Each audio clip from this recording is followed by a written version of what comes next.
I hold it that a little rebellion, now and then, is a good thing, and as necessary in the political world as storms in the physical. The equal rights of man and the happiness of every individual are now acknowledged to be the only legitimate objects of government. Whenever a man has cast a longing eye on offices, a rottenness begins in his conduct. No government ought to be without censors, and where the press is free no one ever will. No man will ever carry out of the presidency the reputation which carried him into it.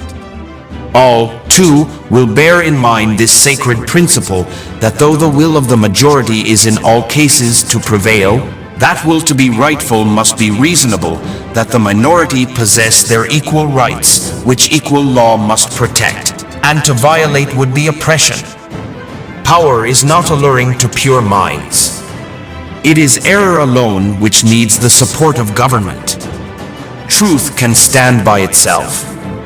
To compel a man to furnish funds for the propagation of ideas he disbelieves and abhors is sinful and tyrannical.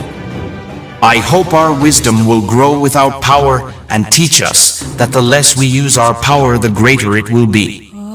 It is incumbent on every generation to pay its own debts as it goes. A principle which, if acted on, would save the one half the wars of the world. Experience has shown that even under the best forms of government, those entrusted with power have, in time and by slow operations, perverted it into tyranny. If we can prevent the government from wasting the labors of people under the pretense of taking care of them, they might just become happy. We hold these truths to be self-evident, that all men are created equal, that they are endowed by their Creator with certain inalienable rights, that among these are life, liberty, and the pursuit of happiness. The end of democracy and the defeat of the American Revolution will occur when the government falls into the hands of lending institutions and moneyed corporations. Educate and inform the whole mass of the people. They are the only sure reliance for the preservation of our liberty. If a nation expects to be ignorant and free in a state of civilization, it expects to what never was and never will be.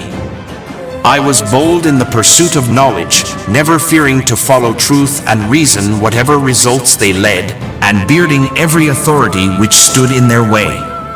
To penetrate and dissipate these clouds of darkness, the general mind must be strengthened by education. Where the press is free and every man is able to read, all is safe. Were it left to me to decide whether we should have a government without newspapers or newspapers without a government, I should not hesitate to prefer the latter. Enlighten the people generally, and tyranny and oppressions of body and mind will vanish like evil spirits at the dawn of day.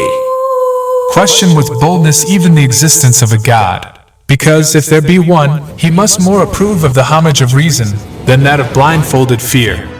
Difference of opinion is advantageous in religion. The several sects perform the office of censor over each other. It does me no injury for my neighbor to say there are 20 gods or no God. If God is just, I tremble for my country. Our civil rights have no dependence on our religious opinions any more than our opinions in physics or geometry. The way to silence religious disputes is to take no notice of them. I never will, by any word or act, bow to the shrine of intolerance, or admit a right of inquiry into the religious opinions of others. In every country and every age, the priest had been hostile to liberty. Do you want to know who you are? Don't ask. Act. Action will delineate and define you. In matters of style, swim with the current. In matters of principle, stand like a rock. Peace and friendship with all mankind is our wisest policy, and I wish we may be permitted to pursue it. Nothing can stop the man with the right mental attitude from achieving his goal. Nothing on earth can help the man with the wrong mental attitude. Honesty is the first chapter in the book of wisdom. When angry, count to 10 before you speak. If very angry, count to 100. I like the dreams of the future better than the history of the past. Our greatest happiness does not depend on the condition of life in which chance has placed us, but is always the result of a good conscience, good health, occupation, and freedom in all just pursuits. Delay is preferable to error. How much pain they have cost us, the evils which never happened. My theory has always been that if we are to dream, the flatteries of hope are as cheap and pleasanter than the gloom of despair. Do not bite at the bait of pleasure till you know there is no hook beneath it.